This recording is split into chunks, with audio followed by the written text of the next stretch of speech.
I guess, I mean, as soon as I walked in, even though I know that you've moved on to bigger and better things, that energy, as soon as you walked into the office, was almost like your great grandmother's hug. Mm. It's a good energy. It was like my soul knew that, yes, everything outside this wall is hustle bustle, taxis, there's sirens, there's so much going on. But in here, the water is trickling and the music is at the perfect hertz and the tea is warm and the nurses listen. And I had some anxiety, but then, sitting down and having an idea and an understanding of the scope of what was going on with my blood, that's when I kind of was like, all right, you got to become a soldier. Do you think that's important for people to have that feeling, to have that level of somewhat, peace? I heard one patient describe it as this: you are always going to be skeptical going into any doctor's office, medical treatment, even if they have the best accolades and 100% success rate, everything like that. They said that you need to get to about 80%. 80%, yep, where you sort of, that 20% is always going to be there, that this won't work. This is, it's this, that, it'll always be that doubtful voice, the skeptic, the devil's advocate.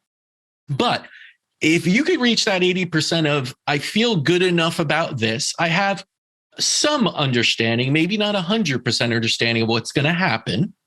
Mm-hmm. And I am going to now step forward knowing that I am committed. Then they said that is where you should move forward with the treatment. If you're under that 80% mark, you probably shouldn't. Do you agree with that? 100%. Yes. Mm-hmm. Yeah, because I think one of the biggest things that I learned is the subtle body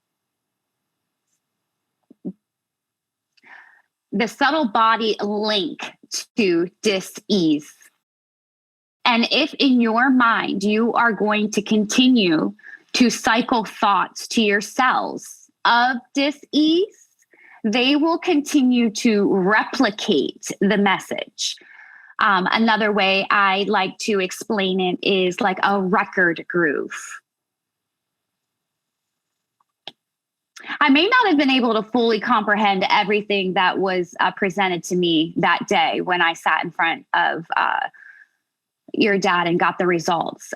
He definitely told me I was sick, but I wasn't like gonna die. Was that comforting, or what was that? What was that feeling? Because to some that's like, oh, wow.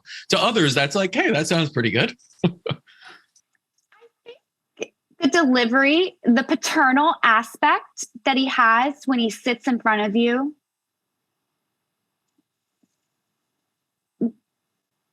you could see without him speaking that he made some sacrifices to be able to even sit in that chair to provide me with this type of guidance.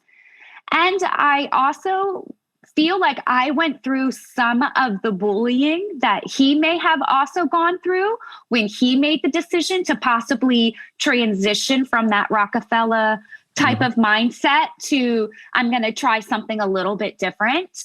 And the delivery of it, Heather, your body's like the Twin Towers. Until you merge the two together, you will always be in dis-ease. Like the analogies that he gave it out to me that, yeah, you're sick. Yeah, for sure you're sick. And we've got the right treatments here to help you. But I can get you to this point. Yeah. But the rest of it, you're going to have to do. And did you have any trepidation on that? Or were you at this point where just do anything? Because that too, you have some patients that are just like, do whatever you want. You want to shave my head and put some weird stuff, like, I don't care. And others that say, no, I need to know everything. I'm not sure. I'm going to stop for a moment and really think about this.